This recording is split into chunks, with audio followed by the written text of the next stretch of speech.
Iran has breached the terms of the 2015 nuclear deal for the second time this month. The country says it is enriching uranium that exceeds limits of the 2015 agreement. This comes after Iran also surpassed restrictions on its stockpile of uranium. And yesterday, President Trump issued a warning.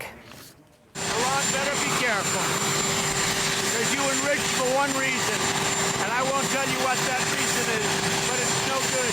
They better be careful.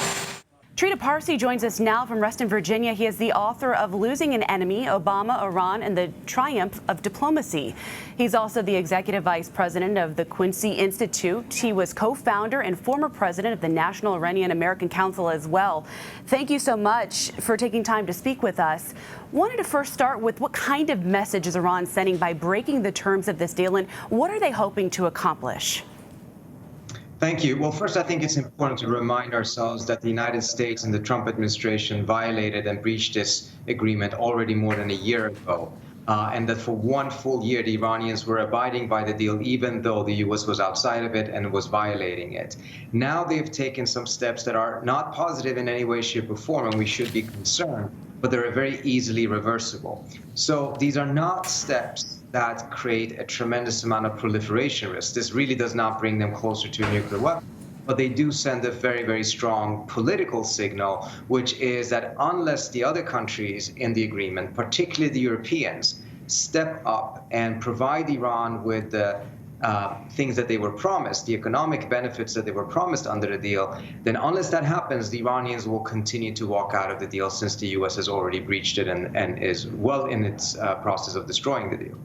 I think it's important to note, too, that you were an advisor to President Obama during the nuclear deal negotiations. How difficult was it for you to get those two countries to come to an agreement? And do you think that the Iranians would still be willing to bend further to the U.S.'s demands now? I know you kind of touched on it there, but if you would elaborate. Sure. I have to first say I cannot take that degree of credit. The Obama administration, the Iranians, and particularly the country of Oman did a tremendous job in creating the circumstances in which negotiations could take place. I did play a very minor role as advising the administration on some of these matters. But I can tell you this will be a tremendously difficult negotiation. And I think the Trump administration has put itself in a very, very disadvantaged situation, because it has proven itself to be completely untrustworthy. It is not just the Iran deal, but also the Paris Agreement and a whole set of other deals that the Trump administration has walked out of. That does not create the type of circumstance that will make the Iranians more eager to strike another deal with the U.S., mindful of the fact that they struck a deal with the U.S., the Iranians lived up to the agreement, the U.S. walked out of it. So I'm afraid that the strategy that the Trump administration is currently pursuing is minimizing the chances of diplomacy, while unfortunately maximizing the chances of a confrontation. Well, I'm interested to hear, what would you tell President Trump and the administration to do in an effort to come to some sort of resolution here? Well, I would never have walked the path that the Trump administration has walked. But if we just take a look at the situation right now, I do want to recognize that I think Trump himself actually does want negotiation. He's just pursuing the wrong strategy for it. And I would advise him that if he really wants it, he should signal his sincerity. And the best way of doing so is to get rid of the individuals in his administration that do not share his perspective and desire for diplomacy, but rather share a stronger desire for a military confrontation, and that is primarily John Bolton and Mike Pompeo. He's going to have a much easier time and a much more successful time negotiating a new deal with the Iranians if people like Bolton and Pompeo are not on his team, because they will be sabotaging any progress that Trump will be trying to achieve. What position are the European nations in now following Iran's most recent move to violate the deal?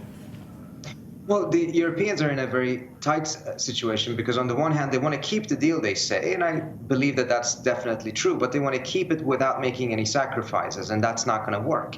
They oppose Trump sanctions, but they are doing everything they can to adhere to those sanctions. They support the JCPOA, but are doing almost nothing to make sure that it survives beyond issuing very positive and strong political statements. Their problem, of course, is that they're weak, they're divided, and they cannot afford more conflicts with Donald Trump right now. And that's part of the reason why, in practical terms, they have done very little to actually ensure that the deal survives by providing the Iranians with what the Iranians were promised. But here's the crux of the matter.